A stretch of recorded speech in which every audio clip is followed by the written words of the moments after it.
My friend mirrors everything I do, and now she's copying my medical condition.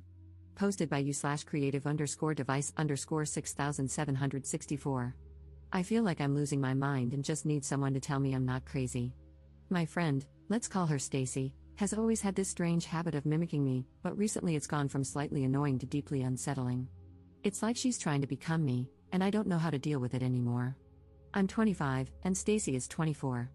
Stacy is a fun person to be around, and we've been friends for over 5 years now. She comes over, and I let her borrow my clothes or give her clothes that I don't want anymore. I don't really like her style, but she lets me borrow her clothes when I want. I knew she had a tendency to lie, but the lies were harmless, or at least I thought so. Sometimes, it felt like she was just joking or trying to make herself seem more interesting. I ignored it, which, in hindsight, was a mistake. Over time, though, the lies became more frequent, and I started to notice how often they revolved around me.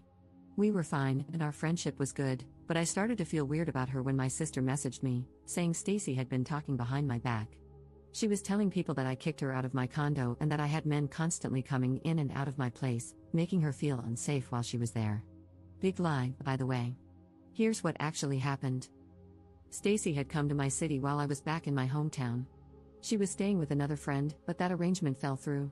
Without asking, she started bringing all her stuff to my place. She didn't book a return flight home and didn't ask if she could stay long term. My roommate doesn't like Stacy because she's messy, she leaves clothes everywhere, and doesn't clean up after herself. The last time she stayed, she overstayed her welcome by a week, and I didn't know when she planned to leave. This time, my roommate was coming back the next day, and I knew she wouldn't want Stacy staying with us. I politely asked Stacy if she could stay somewhere else, explaining the situation. She said it was fine and that she'd stay with another friend. But apparently, she turned around and told that friend all the lies my sister relayed to me. So, onto the mirroring. The copying happened over long periods of time. We've been friends for 5 years now, but I only started noticing it about a year ago. Here are some instances where I felt she was copying me. I told her I was going to manage my parents' business. A week later, she told everyone she was going to manage her parents' business too. It never happened. I said I was moving to the city to finish college. Suddenly, she was telling people she was moving to the same city for college. It never happened. I started looking for styling jobs and internships. A week later, she told me she got a styling job, but it never happened. There were other instances, though small, like when I got a new phone, and she immediately blurted out that she was going to get a new phone for free from some guy. Or when I got a tattoo from a popular tattoo artist, and she instantly claimed that the artist had messaged her for a session, but she couldn't go because she was in the hospital, things like that. At first, I brushed it off, thinking maybe she just wanted to feel included. But the pattern of claiming to do what I was doing, without actually following through, kept happening. I've always been someone who works hard and takes pride in being productive. I understand that a little mirroring is normal in friendships, but Stacy's behavior felt different. She's someone who doesn't have much direction in life, she hasn't finished high school, has no real plans or passions, and doesn't put effort into learning skills that could lead to a career. I try to be patient, but things escalated in a way I didn't expect.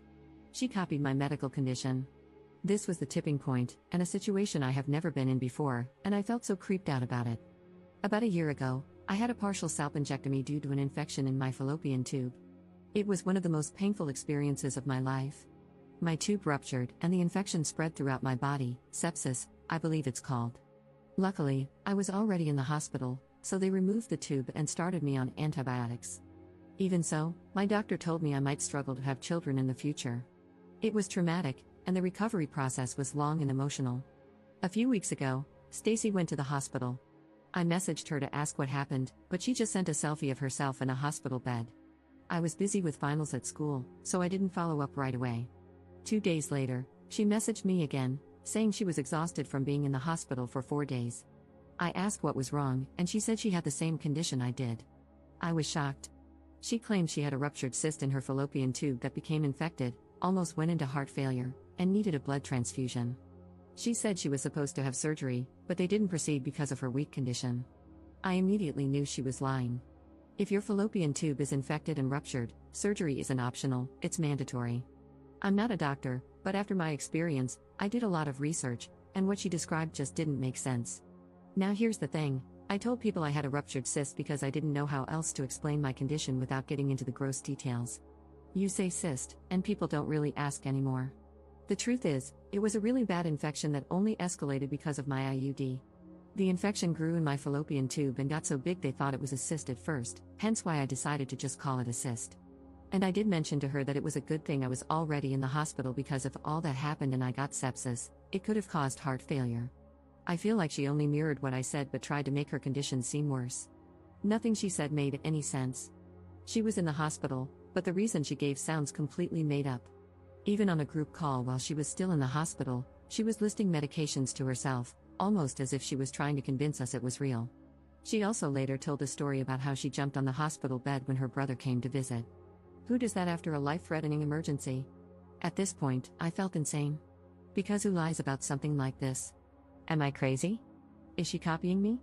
Is she really a bad friend? Am I imagining all of it? Reading into it too much? Is it bad if I don't want to be friends with her anymore?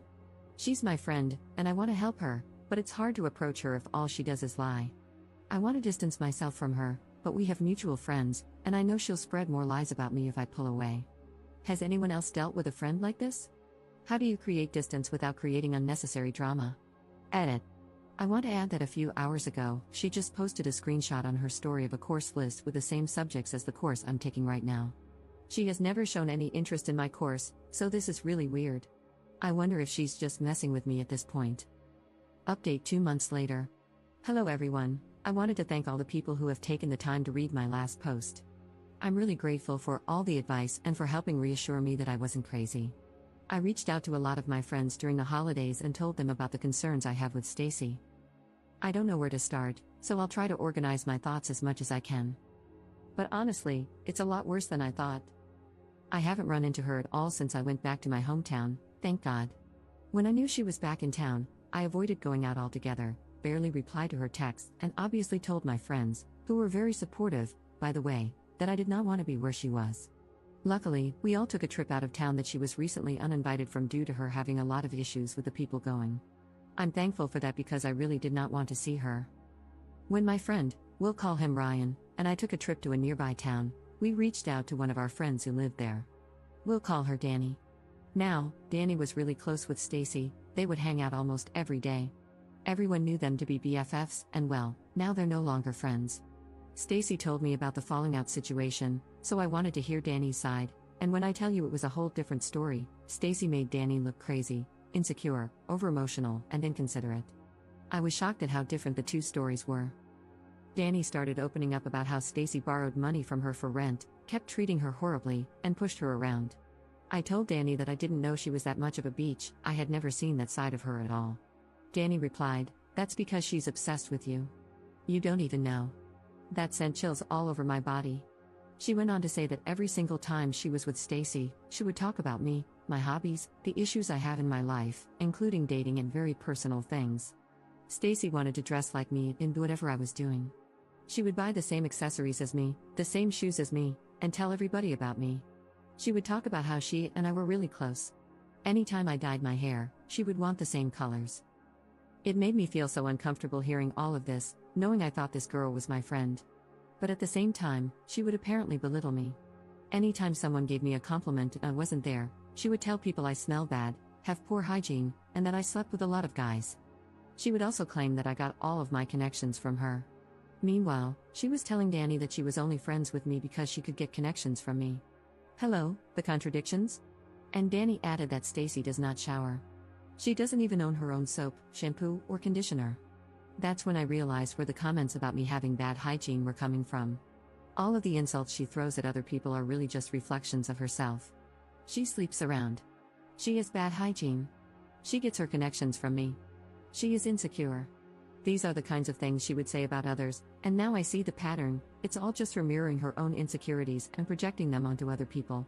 I couldn't say I was shocked, but I was definitely hurt and had chills. When I asked Danny how long this had been going on, she replied, "Since the first time she met Stacy, which was 4 years ago. I can't believe I was friends with Stacy for so long and never noticed how toxic she was.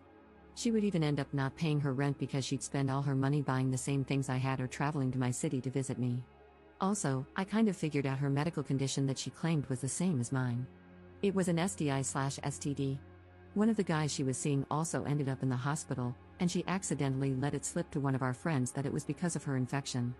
I'm not shaming her at all, I never cared how she chose to live her life, but I always reminded her to wrap it up, especially if she was seeing guys like that. Well, I hope someone reminds her now because she will not be hearing it from me or hearing from me anymore, at all.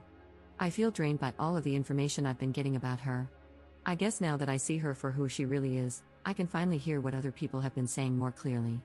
My close friends and I all agree that we've learned a lot from meeting Stacy. I was too nice and too generous, and I allowed myself to be used by someone I thought was my friend. She's a flat-out narcissist, and honestly, I kind of knew it from the moment I met her, but I let it slide. Now, I'm more skeptical of the people I meet. I honestly hope I never have to see her again.